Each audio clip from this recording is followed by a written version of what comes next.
Fala, fiel! Iniciando mais uma semana com um giro de notícias importantes do nosso timão. Já aproveita, clica no like e ajude esse projeto a crescer. Se você ainda não é inscrito, se inscreva no nosso canal para não perder nada. É muita coisa pra gente conversar. Então fica ligado até o final para saber de todos os detalhes que cercam o nosso Coringão nesta semana, que promete ser agitada. Corinthians voltou das férias, com alguns desfalques. Fãs de esportes, após apenas 12 dias de férias depois do título da Copa do Brasil, o Corinthians se reapresentou neste sábado no CT Joaquim Grava. O período da pré-temporada precisou ser antecipado devido à maratona de jogos em janeiro. Neste mês, o Corinthians tem 6 compromissos. 5 pelo Campeonato Paulista e 1 pelo Campeonato Brasileiro, que começa mais cedo por conta da Copa do Mundo. Nos bastidores, a diretoria adota um discurso de reconstrução para este ano, com cortes de gastos e mudanças internas. Fabinho Soldado deixou o clube e Marcelo Paes assumiu como novo executivo de futebol. Já na montagem do elenco, o cenário é de cautela. Com 2 transferbans ativos, o Corinthians está impedido de registrar novos jogadores e avalia com cuidado qualquer saída ou retorno de empréstimo para não reduzir ainda mais as opções do plantel. Thales Magno e Romero não tiveram os contratos renovados e não vestem mais a camisa do Corinthians. Já o volante Maicon tem acordo com o Shakhtar Donetsk da Ucrânia e seguirá no elenco. Além disso, Fagner, Pedro Raul e Alex Santana voltaram de empréstimo, mas podem não ser utilizados por Dorival Júnior. Fato é que o Corinthians corre contra o tempo para derrubar as punições para poder voltar a fazer contratações. A boa notícia para o torcedor corintiano é que o Timão conseguiu reverter junto ao STJD as punições de José Martínez e Rodrigo Garro, que haviam sido punidos devido à confusão na decisão do Paulistão de 2025 contra o Palmeiras. As punições foram revertidas no pagamento de cestas básicas e ambos os jogadores estarão disponíveis para a estreia no estadual. O Corinthians também conseguiu reverter em multas a punição envolvendo sua torcida e poderá ter a Neoquímica Arena com capacidade máxima nos primeiros jogos do estadual. A estreia do Corinthians no Paulistão acontece no próximo domingo, dia 11 de janeiro, contra a Ponte Preta na Neoquímica Arena. O Timão é o atual campeão e defende o bicampeonato. Fala galera, tudo bem? Adeus confirmado, hein? Corinthians oficializou a saída de Ângelo Romero após o término do seu contrato. 377 jogos, 67 gols. 6 títulos, estrangeiro com mais jogos, estrangeiro com mais gols, estrangeiro com mais títulos em 115 anos. Um ídolo gigante da história do Corinthians. Boa sorte ao Romero. Poucos respeitaram tanto essa camisa como você, Romero. Poucos. Boa sorte, tudo de bom na sua vida e você merece todas as homenagens de agora em diante do torcedor corintiano e do clube em si. Obrigado por tudo, obrigado por todo o respeito a essa instituição, coisa que você fez desde o primeiro dia que você chegou lá em 2014. Valeu mesmo, um abraço, boa sorte. O Corinthians se reapresentou e com muitas definições, hein? 25 jogadores presentes, 8 ausências, importante a gente falar sobre isso, algumas surpresas e até a despedida de um ídolo. Tudo isso aconteceu. 3 de janeiro, que loucura, hein? Que passou já. O Corinthians se reapresentou com a sua delegação, seu elenco principal, sob comando de Dorival Júnior. Já tem Paulista daqui uma semana. Final de semana que vem, o time já estreia no Paulistão. E final do mês também, início do mês que vem, né? Dia 1º, a Supercopa do Brasil diante do Flamengo. E aí a temporada toque de caixa, né? Porque aí já começa o Brasileirão e muita coisa acontecendo. Vamos lá. Dos jogadores que se reapresentaram, né? Nenhuma novidade, na verdade, com exceção de uma. Pedro Raul. Porque alguns jogadores que voltaram de empréstimo, inclusive, eles foram liberados ou tem um outro encaminhamento. Vou citar 3 aqui, por exemplo. O Alex Santana voltou de empréstimo do Grêmio, não vai ser aproveitado, vai treinar em horários alternativos a partir de segunda-feira. Provavelmente o Corinthians vai tentar colocá-lo em algum outro clube. O mesmo vale para o Héctor Hernandes e o zagueiro Renato, que não fazem parte dos planos. Eles se reapresentam só na segunda-feira e começam a treinar em horários separados do elenco. São algumas das 8 ausências que o time teve. aí tem uma outra situação.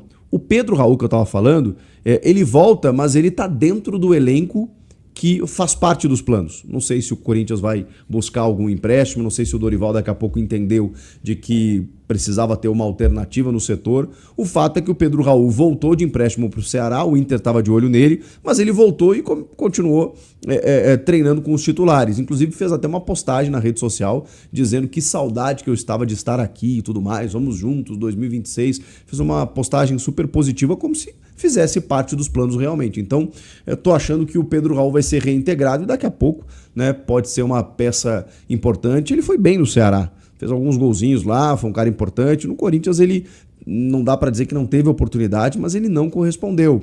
Quem sabe, né?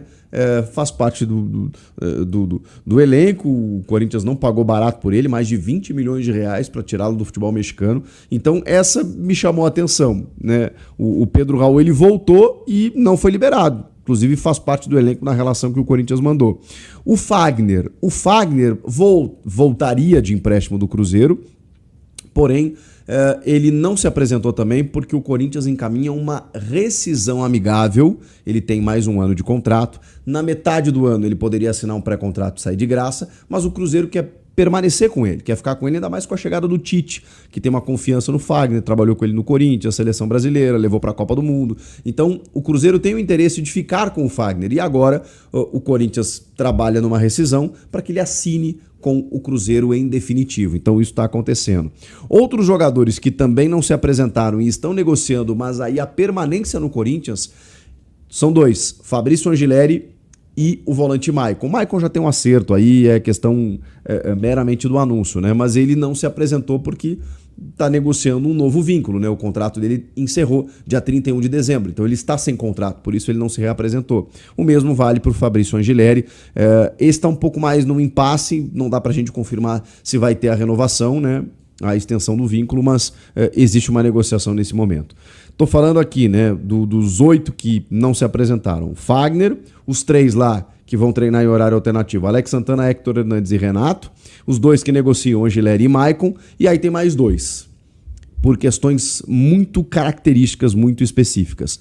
José Martínez, venezuelano, vocês viram o que aconteceu na madrugada de sexta para sábado na Venezuela, né, com a captura do Nicolás Maduro, com o ataque dos Estados Unidos. O José Martínez, ele está na Venezuela fazendo a reemissão do seu passaporte. Então ele não está com o passaporte em mãos.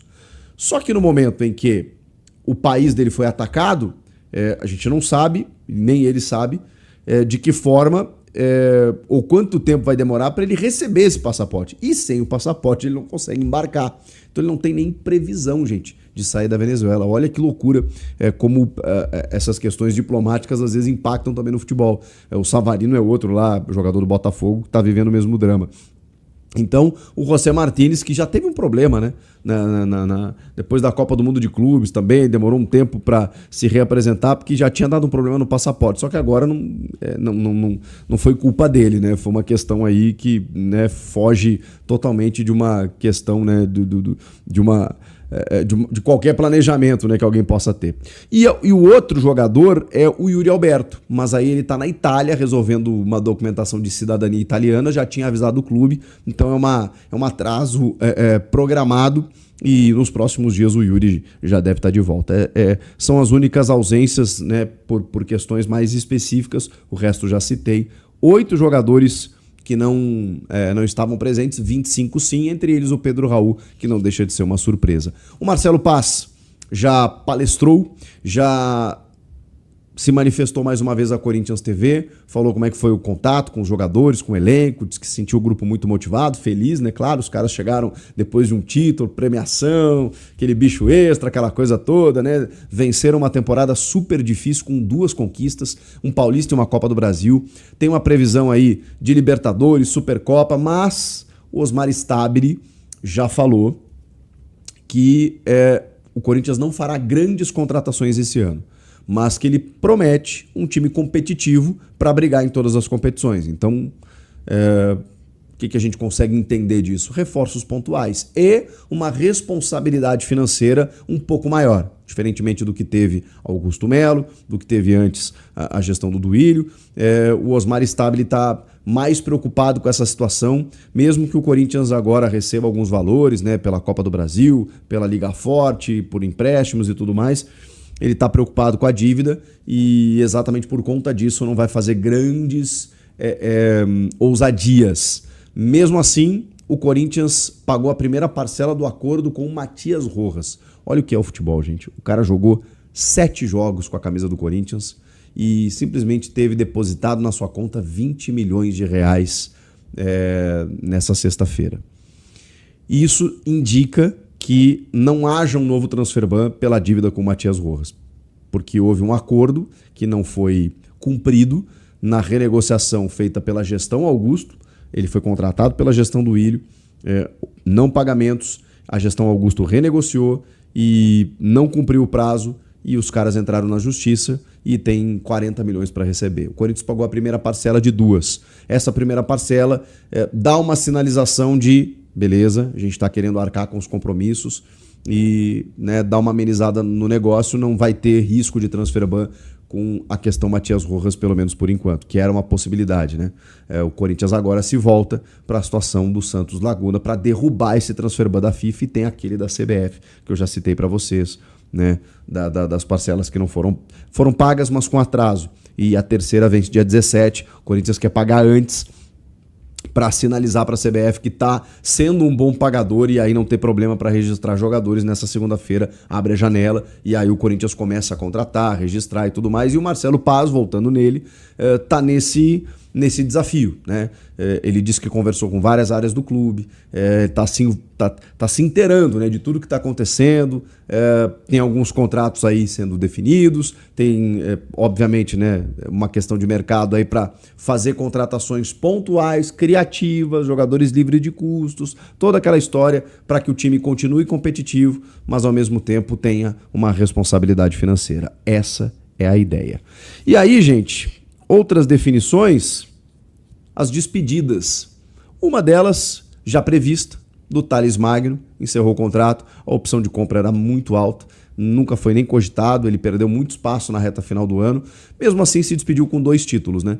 Foi super importante no começo do ano, no Campeonato Paulista, nos primeiros jogos ali da Copa do Brasil, mas o Thales Magno pouco acrescentou na reta decisiva, né? Quando o Corinthians precisou dele, enfim, terminou o contrato, foi embora, acho que não vai deixar saudades.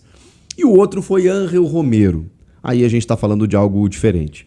O Romero, um jogador histórico do clube, né? O estrangeiro com mais gols, são 67 gols, um dos maiores artilheiros da Neoquímica Arena, ele rivalizou muitas vezes com o Yuri Alberto, né? Que acabou passando ele nos últimos tempos, tem quase 400 jogos com a camisa do Timão, 377, né, 2 passagens, né, porque ele saiu e voltou, e com isso 6 títulos conquistados, 2 campeonatos brasileiros, 2015 e 2017, um tricampeonato paulista, né, 17, 18 e 19, tem a foto da selfie, né, do título paulista lá, que é emblemática, e agora uma Copa do Brasil, né, então são 2 brasileiros, 3 paulistas e uma Copa do Brasil.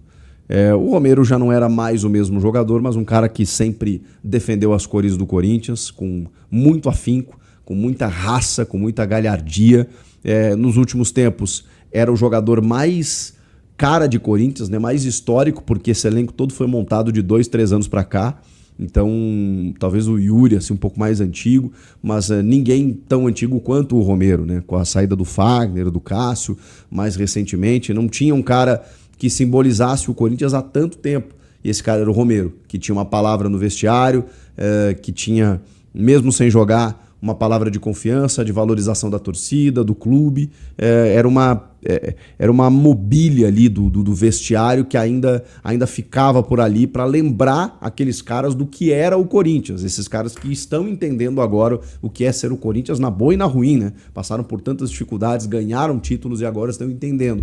O Romero ele era um remanescente de toda a montanha-russa que é o Corinthians nos últimos 10 anos, né? Indo e voltando. Então o Romero se despede de uma forma bonita, cara. com uma história conquistada, com muito carinho da Fiel e com, obviamente, números aí que ficarão eternizados na cabeça de qualquer torcedor, tá bom? Acho que é isso, né, gente? Meu Deus do céu, tudo isso aconteceu só no dia da reapresentação e tem muito mais para acontecer nos próximos dias, eu vou atualizando você.